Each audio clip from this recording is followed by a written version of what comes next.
Please welcome Christina Agapakis. Thank you.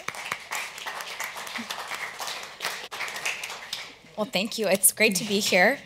So Daisy kept sort of pointing at me as a synthetic biologist, but I'm a little bit of a weird synthetic biologist because I do like to work with designers and artists, and I do think about things a little bit differently when we're talking about engineering life. So today I'm going to talk about low-tech biotechnology and some of the challenges and solutions that I see in my field of synthetic biology. But I want to start with a story, because now that I'm pregnant, I keep thinking back to this time that a colleague of mine at a synthetic biology conference was talking to me about the future of reproductive technology. Exowombs, which are machines that can nurture a fetus outside of a woman's body, he said were technologically inevitable, and something, moreover, that I should support, because, of course, if we have exowombs, we would eliminate discrimination against women. So I keep thinking about this, especially now as we're talking about challenging the challenges, because for biotechnologists, when we think about any challenge, no matter how big, we always look to an answer that we can, and a solution that is grounded in biotechnology.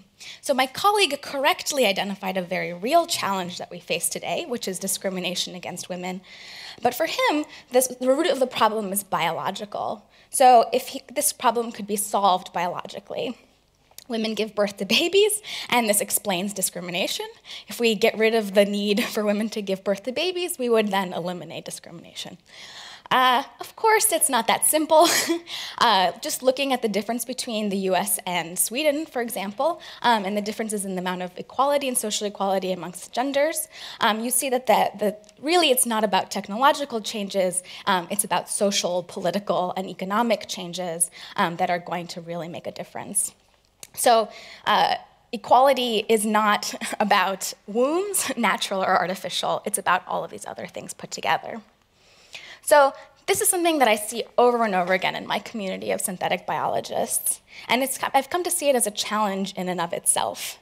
Because when we think of all problems as a biotechnological problem and things that we can reduce down to biotechnology, we don't see all of these other parts of things and all of the ways that these work together to create the challenges in the first place. So here's another example. Many people see colonizing Mars as the solution to all kinds of problems. Of course, colonizing Mars is a very hard challenge in and of itself, and we haven't figured out how to do it yet. So at another conference, another synthetic biologist was speculating and saying, well, the problem for why we can't get to Mars is because we're not smart enough. And the problem for that is that women's hips are too narrow. So our intelligence is limited naturally by the size of our brains at birth. So again, the solution is exowombs.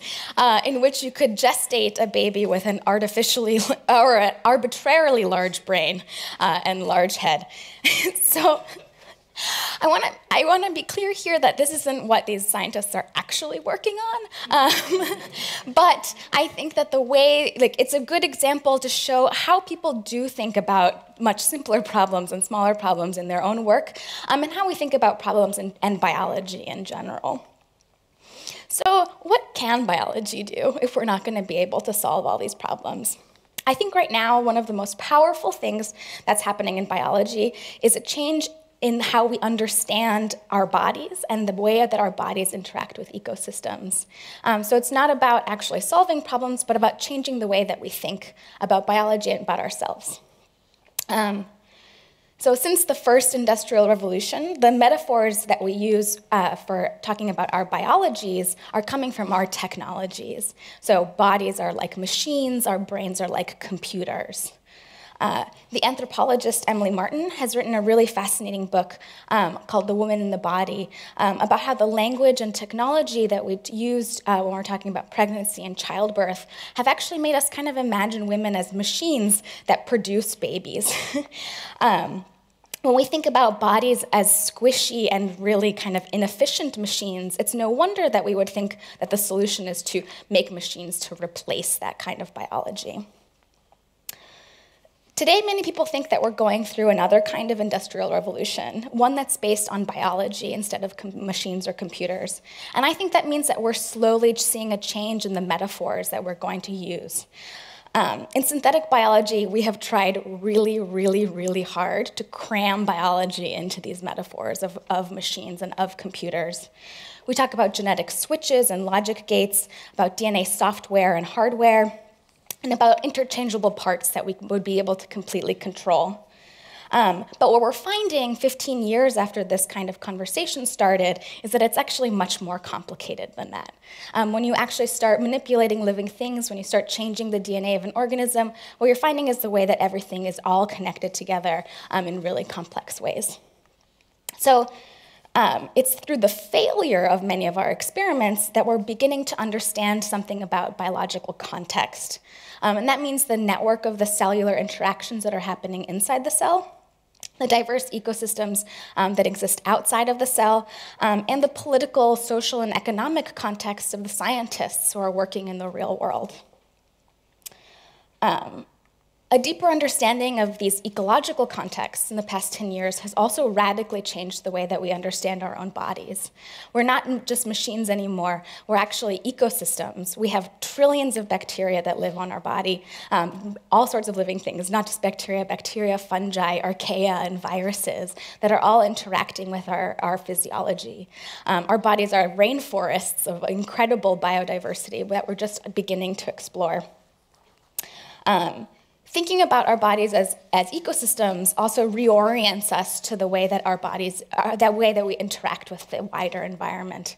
So this image is from the 1950s, from Life magazine. It was back in a time when we were really pushing for sterility and for elimination of bacteria, and we really imagined ourselves as sort of fortresses, like blockading this invading horde of bacteria. So now that we're realizing that our borders of our bodies are more permeable, and we're actually constantly in conversation with the environment. Our body is covered in a layer of bacteria that we share with our friends and our neighbors, our environment, and even our food. So, of course, the connection between our food and our bodies is something that I'm particularly interested in. So as everybody has hinted to, and so some of you may have seen at the food workshop earlier today, my project Self-Made with Sissel Tolas as part of Synthetic Aesthetics was about really exploring the connection between the bacteria that make cheese flavors and how they're evolutionarily related to the bacteria that make our bodies' flavors. So you can make cheese with bacteria that you isolate from starter cultures from the human body, like from feet and armpits and belly buttons and all over, and you make really delicious cheeses. Something we called microbial portraits.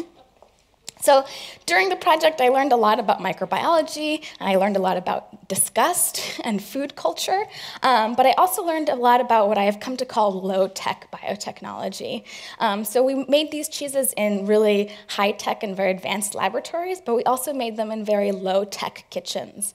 And what making cheese is a form of biotechnology at its core definition, which is using a living organism to transform a raw material into something else. So you start with milk, you add a bacteria, and you get cheese at the end. So it's definitely a biotechnology, but it's a biotechnology that we've been practicing for thousands of years, even before we knew what bacteria was. So compared to the really high-tech specialization of many synthetic biologists, this low-tech synthetic biology or low-tech biotechnology allows us to incorporate many more of those contexts into the work of the project. So cheesemakers work with microbes, they create environments in which they can grow, and they think about the culinary cultures and the society, social tastes and scenarios that these cheeses are going to live in. Low-tech biotechnology has also made a surprising impact in medicine with the development of an unexpected miracle drug. So that's fecal transplants, which have had an extraordinary success rate for curing intestinal infection called Clostridium difficile, or C. diff. It's an infection that kills thousands of people every year, at least in the United States. It happens after you take a lot of antibiotics, and it allows an infectious bacteria to take over your gut. And a fecal transplant is exactly what it sounds like. You take poop from a healthy person, and you transplant it into somebody who's sick. And the bacteria from the microbiome of the healthy person will repopulate the gut of the sick person and kind of eliminate the infection. So poop transplants, it works just shockingly well for this. In 2013, they were doing the first clinical trial. They actually had to cut it early because it was unethical to not give the fecal transplants to the people in the placebo group. So it's one of the a new blockbuster, and it totally revolutionizing medicine right now. And it's remarkably low tech. I recently went and visited Openbiome, which is a poop bank, which is kind of like a blood bank for poop. And the director of a poop bank was telling me that this is actually a technology that has existed since the 4th century. And what's allowing it to emerge now is not any sort of high-tech understanding of microbiology, but this recent change in thinking of our bodies as ecosystems, getting away from that 1950s sort of sterility, and FedEx. FedEx is the most important technology for Openbiome because it allows them to ship poop from Boston all over the country. So you probably don't want to think about fecal transplants and cheese at the same time, but they're both low-tech biotechnologies that I think allow us to think about these issues and the role of culture and context in all biotechnology. So they both share this deep understanding for these cultural contexts, both shape the ecological context of bacterial cultures, and both are changing our human relationship to microbes.